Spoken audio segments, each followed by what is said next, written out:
નમસ્કાર દર્શક મિત્રો, હું યોગેશ અંગારી અને પોચીના તાલુકા અને પેટા સાપરા કોળદ ગામના જે અમારી સાથે યુવાન જોડાયેલા છે એમની સાથે શું તકલીફો થઈ છે, જે પોલીસ દ્વારા માર મારવામાં આવે છે, એમની સાથે વાતચીત કરીશું. શું નામ છે? નામ છે મારું બુમડિયા ઈશ્વરભાઈ હશે. હું કોળદ ગામ પેટા સાપરાનો વતની છું. મને ખોટી રીતે મારવામાં આવ્યો છે, કારણ કે હું મારી પ્રેક્ટિકલ અમદાવાદ હતી હતી 6 તારીખે પ્રેક્ટિકલ હતી હતી ને 7 તારીખે ત્યાં હું અમદાવાદ રોકાઈ ગયો હતો. 2 દિવસ માટે હું હાજર નહોતો. સિક્યોરિટી ગાર્ડમાં ત્યાં હું નોકરી કરું છું. ત્યાંથી ચોરી થઈ ગઈ છે બેટરીની. તો બેટરી ચોરાઈ ગઈ છે, એટલે કે બેટરી ચોરાઈ ગઈ છે. ત્યાંથી પછી ફોન આવ્યો. હું ઘેર આવતો તો ફોન આવ્યો. તો પછી કીધું તો ક્યાં છે?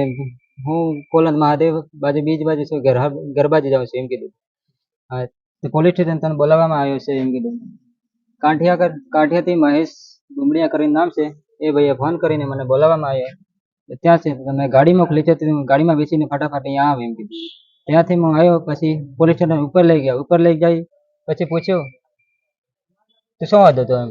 હું એક્ઝામ આપવા માટે અમદાવાદ ગયેલો હતો ત્યાં એમ કીધું હતું. ત્યાંથી પછી પૂછતા ફોન આવ્યો તમારે. શેની એક્ઝામ હતી તમારે? પોલીસ કોન્સ્ટેબલની. એટલે દોડ હતી, પ્રેક્ટિકલ હતું કે કઈ રીતના? દોડ હતી પ્રેક્ટિકલ. હા, તો પછી પોલીસ સ્ટેશન ને પોલીસ દ્વારા બોલાવવામાં આવ્યા અને પછી તમને સાથે શું કાર્યવાહી કરી એમને? એને પૂછ્યું તું શું હતું તો પૂછ્યું. તો પછી પૂછતા એમ કે પછી મારે ફોન આવી ગયો હતો. ફોન આવ્યો તો પછી ફોન આવી હેલો એમ કીધું. પોલીસ વાળા એમ કીધું તું ફોન આવે તો તું પોલીસ સ્ટેશન છે એમ ના કીધું એમ.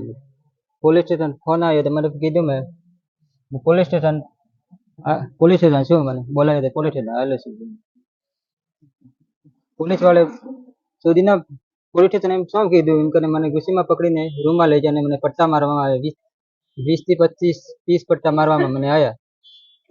પટ્ટા કઈ જગ્યાએ મારવામાં આવ્યા છે? હાથમાં મારવામાં આવ્યા. હાથમાં 25 થી 30 પટ્ટા મારવામાં આવ્યા. તો હું હેકી પાણી કરી ગયો.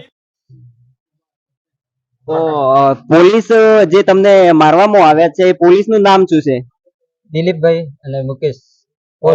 પછી જે માર મારી અને પછી તમારી સાથે શું કર્યું તું? કાઢી મૂક્યા છે, કાલે આવજો એમ કીધું. તો તમારે શું કેવું છે? મારે એને કાયદેસર એફઆરઆઈ થવી જ જોઈએ. તે એફઆરઆઈ ના લે ત્યાં સુધી અમે ગાંધીનગર પહોંચીશું. સારું, તો મીડિયાના માધ્યમથી તમારે શું આગળ જાણ શું કરવું છે? આપણે એસપી સાહેબ ને શું કહેવા માંગો છો તમે? એસપી સાહેબ અહીંયા ના લે પોચીના પોલીસ સ્ટેશન, ગાંધીનગર પહોંચવાની મારી ફરજ છે.